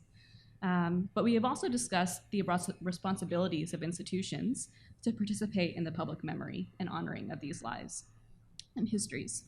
So my question is, do you feel that artists have similar responsibilities? I'm getting some hint that there might be a yes. I would love to have that be expanded upon. And I'm especially thinking about what does it mean for the individual, and especially for the artist, to participate in the work of public memory. Okay, I'll just start by saying it's up to each artist to choose and decide whatever they choose to make art about. However, I guess just because of my upbringing, I do feel that artists do have responsibilities, which you can choose to ignore. There's nothing wrong with that. But I do think the artists have responsibilities to do something about it. If you just look at what art has done in the past, take civil rights, for example. Without the images of photographs and video footage, would it have been as successful if lots of people didn't see those images? It would have been isolated to that area. The people in the area would have known, but the fact that it was able to travel through visuals, the visualization of the trauma made people be able to connect with what was going on. So I think art is very powerful, and why not choose to use that power to change the world? I know that might sound cheesy, but I feel like it is up to each individual to try and leave the world in a better place than how you met it. I agree, Jess. I think artists have a profound responsibility. I hope, Kanye West, you're listening. Especially those artists who have a tremendous impact on this generation. You can deny that you are a role model. You can deny that you have an impact, but the fact that you're denying it does not make it, untrue. That there are artists who are, who have, tremendous say-so in terms of how people think and what they think. I'll say that. The other thing I want to say is that I think monuments are important. There is the National Museum of Justice, Peace and Justice, that just opened in Montgomery, Alabama. Just amazing. I can't wait to get down there to see it. Just amazing monument, a museum and a monument, primarily focused on African Americans who were lynched. And I think this is something that has to happen, because I think one of the things that has been said is that you ask people today, can you think of one person who was lynched? And we're talking about, thousands and we really can't count it, and yet this was going on up to 1960. And it's hard. That's hard to believe, but these lynchings were going on for any reason. You'd be surprised at the reason. African American woman was lynched because she yelled at some white kids who were throwing rocks. She just said, "Stop throwing rocks." How many times, your mom, your aunt, your uncle, somebody was going, "You're throwing rocks," and he said, "Stop throwing rocks. You're going to hurt yourself." But she didn't have a right to do this. For any small reason. So So I think, monuments like that are extremely important, and many other smaller monuments going around. I think the markers, the project, the Port Markers project is a very important project in Rhode Island. And I think that there are going to be some incredible monuments markers and monuments that will commemorate Rhode Island's participation in slavery. Something that we choose to forget. One of the reasons why I think invisible bodies, disposable cloth is so important is because these are dialogues that we refuse to have. Dialogues that are important historically, not just for the sake of dialogue, but the dialogues that lead to really important revelations about our economy, our society, our culture, how it was created. And there are a lot of missing parts. I mean, you think about, those pieces of the puzzle, and I think slavery puts all the pieces together, in ways that would be, that's profound.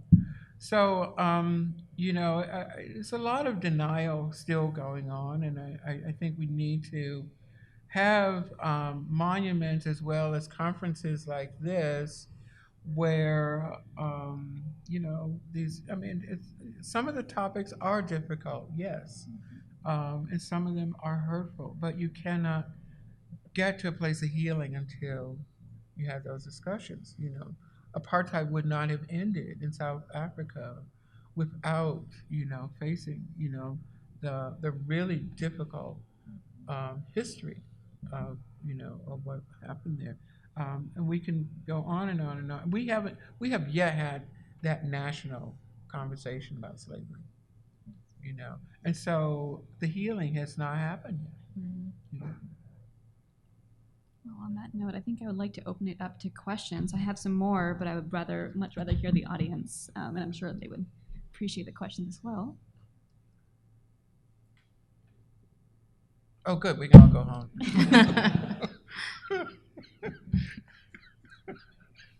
This is good.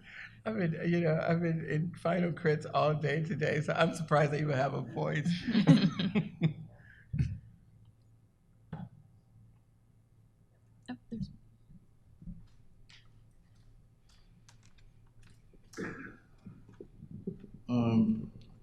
You mentioned the museums and what's beginning to happen, particularly in the South. Mm. I mean, you have, fantastic museum you mentioned in Montgomery.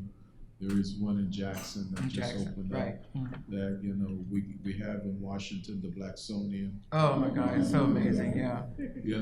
And when I go to Jackson, Mississippi, I fly in to Medgar Evers Airport, and I see things there. And I was in Montgomery the other day, and just all sorts of images in terms of the Black community.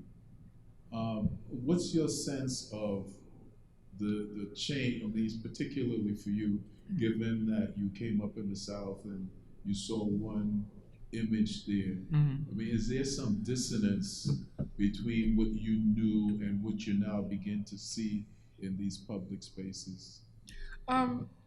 That's an interesting question. Thank you. Times are changing, and I would have to say that it feels at times that despite the current climate, in particular the climate that is being created by the folks on Capitol Hill.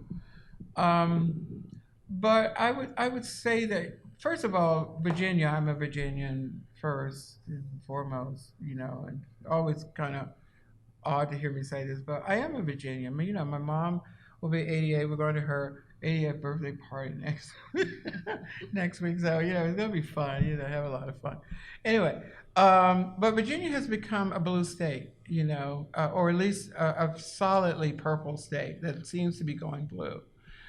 Interestingly enough, and I'm glad you mentioned Jackson, Montgomery, and and everything that seems to be moving in a direction, despite what we might think about the South, is happening in the South. I can't think of any place in the north. I mean, you go north of Washington, D.C., and it's very hard to think of where, there might be a solid monument to, Black achievement, Black accomplishment, that is dedicated to the history of Black Americans,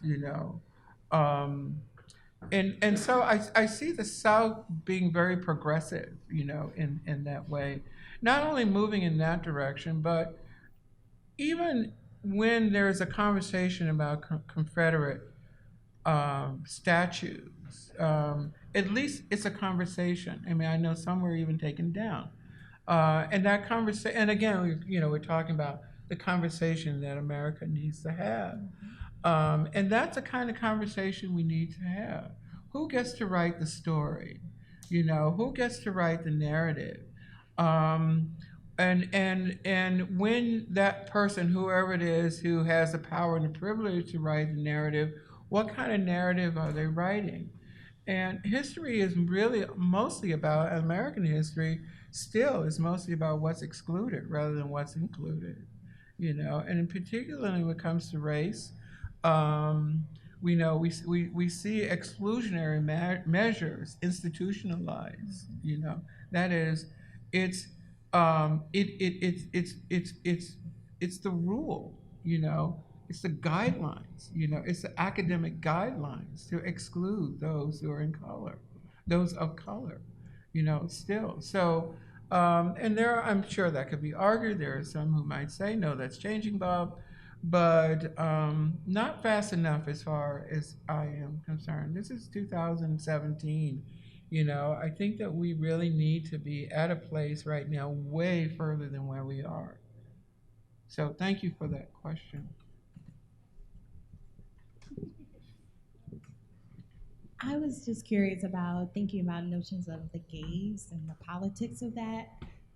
I didn't know if when you produced your art, are you envisioning a particular audience, or because I'm just thinking about the ubiquity of the imagery, and I totally agree with you that seeing that trauma was kind of a motivating factor in the same way that we kind of got a proclamation against lynching, right? That years and years later, once those images kind of came forth with the Without Sanctuary exhibit, and so it definitely has a role, but it also has a price, right? Because we are continually bombarded with imagery of Black bodies abused, abject.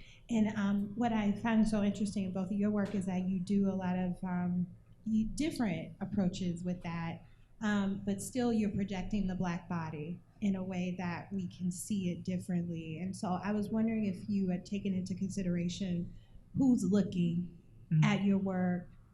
Do you have an ideal viewer, and how would you like for people to engage with the visual act of looking at your subjects? Are you talking?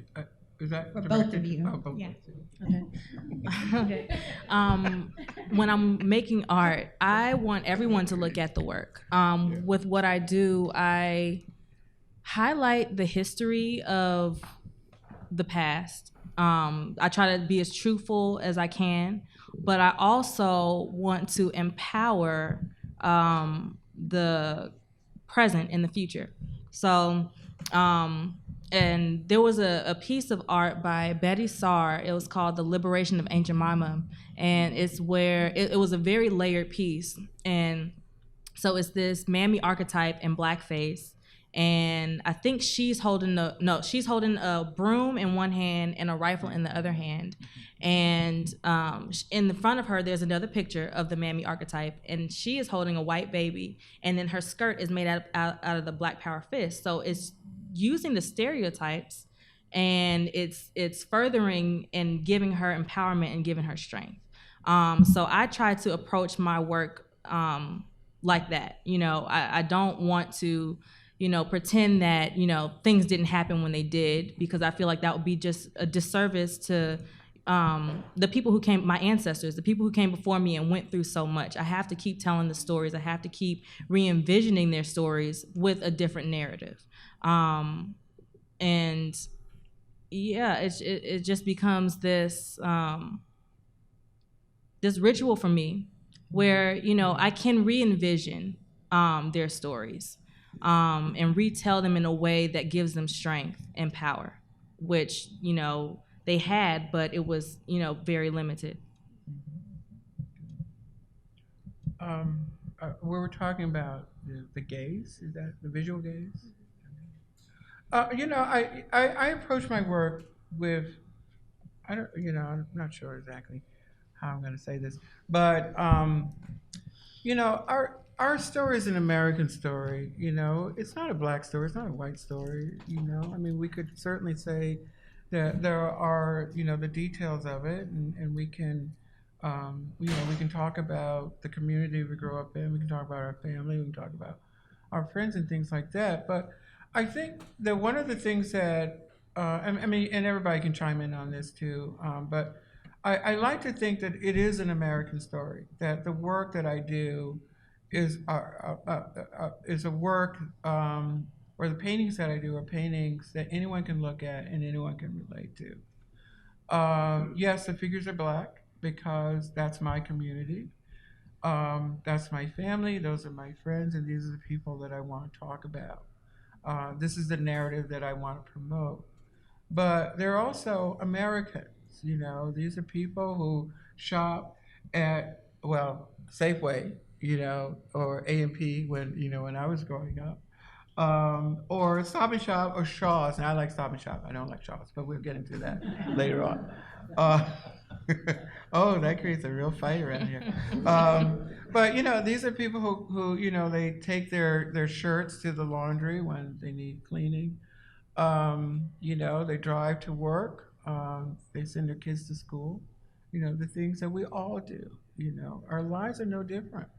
And so how we make this distinction in terms of race is sometimes baffling on some levels.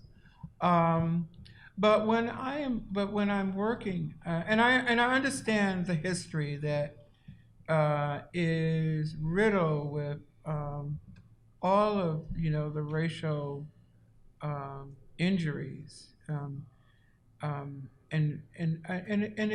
it's disheartening. I'm at a loss for the right words at this moment. But I think that when I am working, I don't want to think about an audience, a particular audience that I'm trying to kind of rope in. My audience is everyone. My audience is the world. My audience is it's the globe. That's the other way I think. I mean, we're so xenophobic in this country. Oh my God, it's like really awful. We think of ourselves as only Americans. We don't think of ourselves as being, citizens of the world, and it's becoming more and more this way. But, I'd like to think that anyone who looks at the work can relate to it because they're human stories. So. Over the last maybe 3 decades, or 2 or 3 decades, there's been, particularly in the Deep South, noticeable expansion of museums, and particularly oriented toward Black people. What comes to, since I know Mississippi the best, I remember when I first went there, well over 50 years ago, when you crossed over from Alabama, the sign you saw said, "Welcome to Mississippi, the Magnolia State." Now on that same highway, when you cross over the border, the sign says, "Welcome to Mississippi, birthplace of the blues." And what's driving a lot of this is money. In Neshoba County, where Mickey Schwerner and Cheney and Goodman were killed, the Chamber of Commerce will give you a brochure that says Neshoba County Civil Rights Driving Tour. And in fact, it would take you to every place I would point you to in Neshoba County with respect to the murders of those 3 guys. Again, that's about money. So my question is, I'm wondering, given the expansion of these kinds of spaces, whether it has an effect of encouraging art Hmm. in places, particularly in the small towns, is where you see a lot of these museums. Mhm. You go through the Mississippi Delta, and these little bitty towns have their blues museum, and some guy is celebrated at that particular blues museum. And I'm wondering whether these new spaces, because they are new spaces, Mhm. has any kind of effect in terms of creating the generation of art Yeah. in places where art would not have existed in any meaningful way. Or maybe it has a negative effect. That I can think of some places where I aesthetically I don't much like what I'm seeing. Does have a negative effect Yeah. of creating, sort of postcard Yeah. art. I want me. I'll jump in now. That's an interesting thing that you just said, because money, economics is a driving force. It will be, it will always be a driving force in a capitalist society. Black Panther, the movie, come on, $1 billion plus. We're going to see all kinds of movies now that are produced by black produced, black directed, designers. I mean, there were as many people behind the scenes as there were in front of the camera, and so. And what was the driving force there? I mean, it was just this runaway film in terms of box office. It was a box office hit. I'm thinking of, when you were talking, though, I wasn't thinking about Wakanda. Wakanda forever, yeah. Okay. But I was also thinking about, the quilters of Gee's Bend, again, Alabama. And this is really interesting. I don't know if any of you know the quilters of Gee's Bend. This is Alabama, and these were women who were daughters of sharecroppers. And many of them could trace back to trace their ancestry back to days of slavery. But I first encountered them, guess where? At the Museum of Modern Art in New York City. It was like blew me away. And Jess and I were talking yesterday. We both talked about we're teaching ourselves how to sew. So I have a sewing machine. So I'm like sewing quilts and everything right now. I'm having so much fun doing this. Oh my God, yes, it's so great. But I look at these quilts that these women are making. And they are just as powerful as any work of modern art that you would see. You would think that you're looking at an early 20th century work from, a European artist, and everything is there: form, color, shape, volume, weight. Any way you want to look at art, you're looking at it there, and it's just this amazingly unmediated, raw work that just blows you away. This comes from Alabama. So I think spaces like that open up. I don't know if there's going to be like these mega spaces that's going to open up suddenly, but I think there's something that seems to be happening, and that is an awareness of the talent, the creativeness, the creativeness. I'll leave it there, of African Americans. Outside of music, outside of sports, outside of acting, but inside the field of visual arts. There are some juggernauts right now. Some are still alive, like Carol Walker. You can say what you want to say about Carol Walker, but I think her work is really prominent, important. She really created, in her own way, this huge dialogue about slavery just through her visual artwork. And she influenced, I think this is really important to know, that she influenced Steve McQueen, the director of 12 Years a Slave. It was her work that influenced the sort of look of this film. So, so there's that. There's Jean-Michel Basquiat. We can go on and on and on. Faye Ringgold. All those folks are just like really incredible. just mentioned Betty Saar. So, I mean, there are so many artists who are doing incredible work. I think the problem with visual art is that it doesn't get the same coverage and the same hype and the same, pronouncement as film and music, Beyonce can, come out with an album and everybody's like, oh, Beyonce, yeah, okay, let's go, hey, babe. But, Rihanna, I love Rihanna on Vogue, you got to go get that. This is a cover of Vogue. It's like, I got to go get my cover. Okay. But visual artists don't get that kind of play.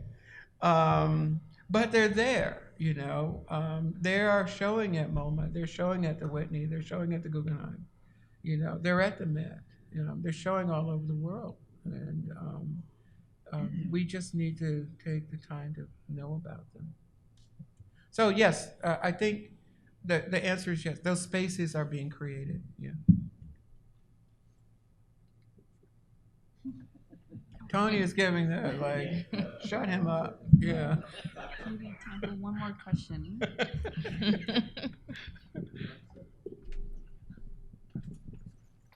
Okay, this last question.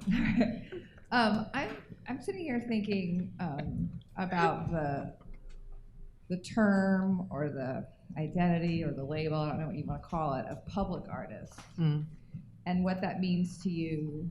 And this is coming, for me, it's coming from some of the work that we've done with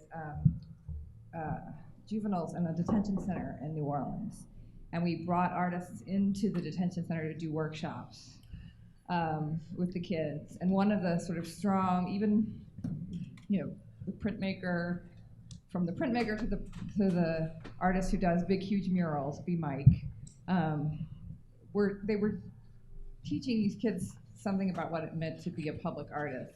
And you were talking a little bit about sort of the responsibility of the artist. I'm wondering if you could just talk a little bit about that, and if that's something that defines how you work or how you work in certain spaces, and if that's an important sort of category for you.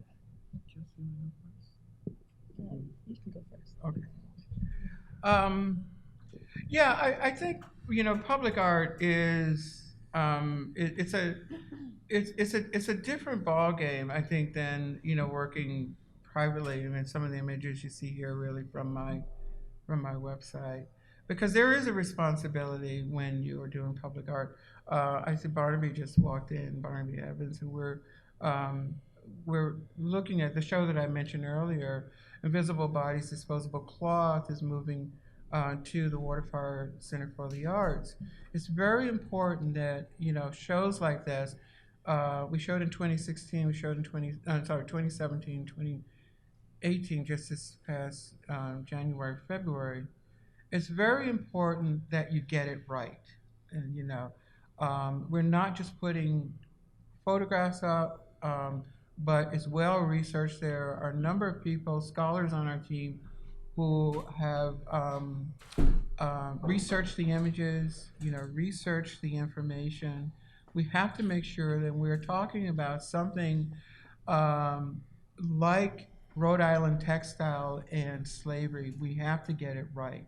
So when, because there are people there who fact checking as well, so you just can't throw anything up. And I think Brian Stevenson, who is actually the founder of the National Museum of Peace and Justice, also talked about getting it right, and I think that's very important when you are when you're talking about public art, because it means that you're making a work or creating an installation that is intended for public consumption. And that also means that you're creating this event for them to attend. This is information that you're asking them to consume, and I mean, it's just like anything that goes out there in the public. You have to be responsible for what you're asking people to see and experience. You're asking people, you have to be responsible when you're asking people to consume something that you've created. So I think, with that, yes, I mean, it goes back to maybe an earlier conversation we have, and, the responsibility of the artist.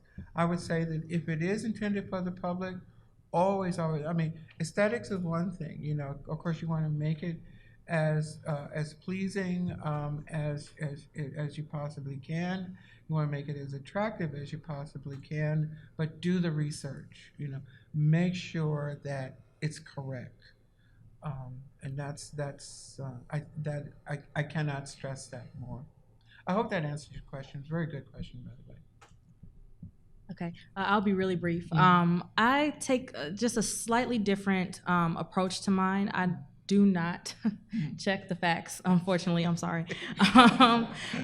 What I try to do is just take the Black body or the Black female body and then just reimagine her or him.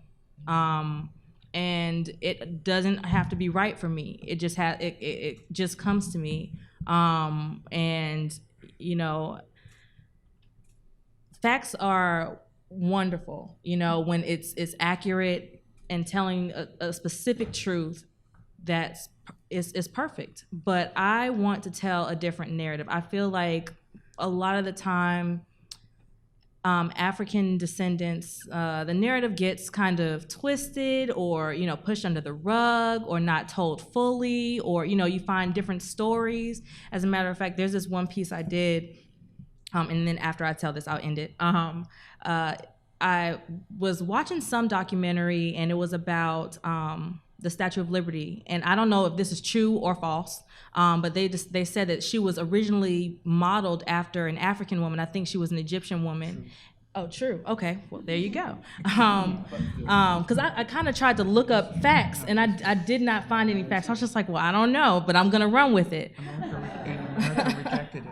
Okay, yeah, okay, that's what I heard. America rejected it, and they wanted an image of a more classical. Exactly, classic Greek woman.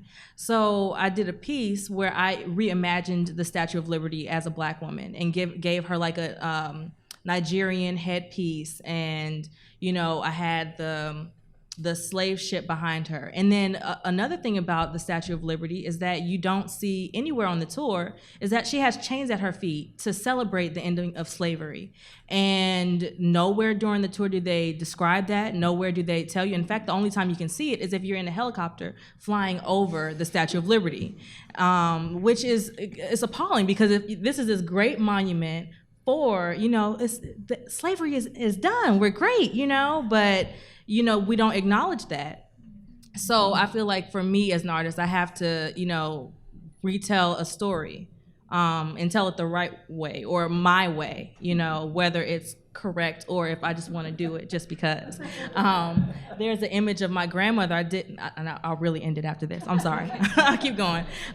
There's an image of my grandmother, and I have her like in this space age. She has African neckwear, and just reimagining her in a different world, still with cotton trees, to talk about the past, but reimagine her as this space agey, she's a voyager, she's traveling, she's doing more than being abused and neglected by society. I'll end. Okay. I just wanted to, I know I wanted to make a distinction between public art, I think, when you're talking about, and personal expression. So I think you're talking about maybe personal expression, and we're talking about something that's really meant to be, a monument of some kind. I think that was the question. I forget who asked it, but I think was that the question? Yeah, I mean, it meant to be a monument, a memorial of yeah. Or you're bringing it forth as more informational rather than more than a personal expression. I do the same thing. Yeah. Okay, thank you guys. All right. Is that, I'm not supposed to say that.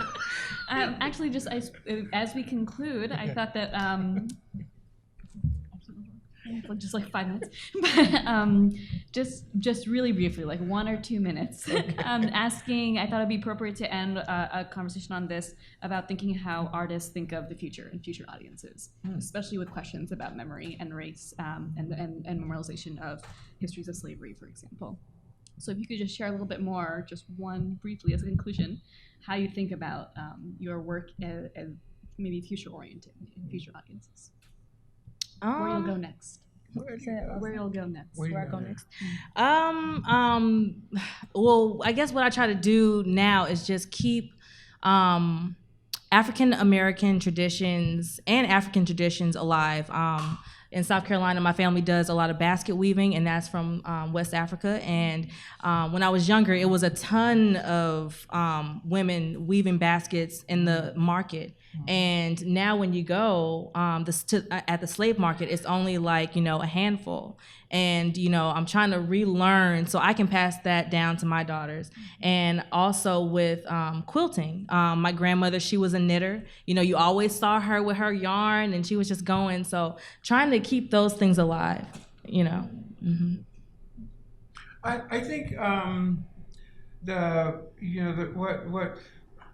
what the future is something that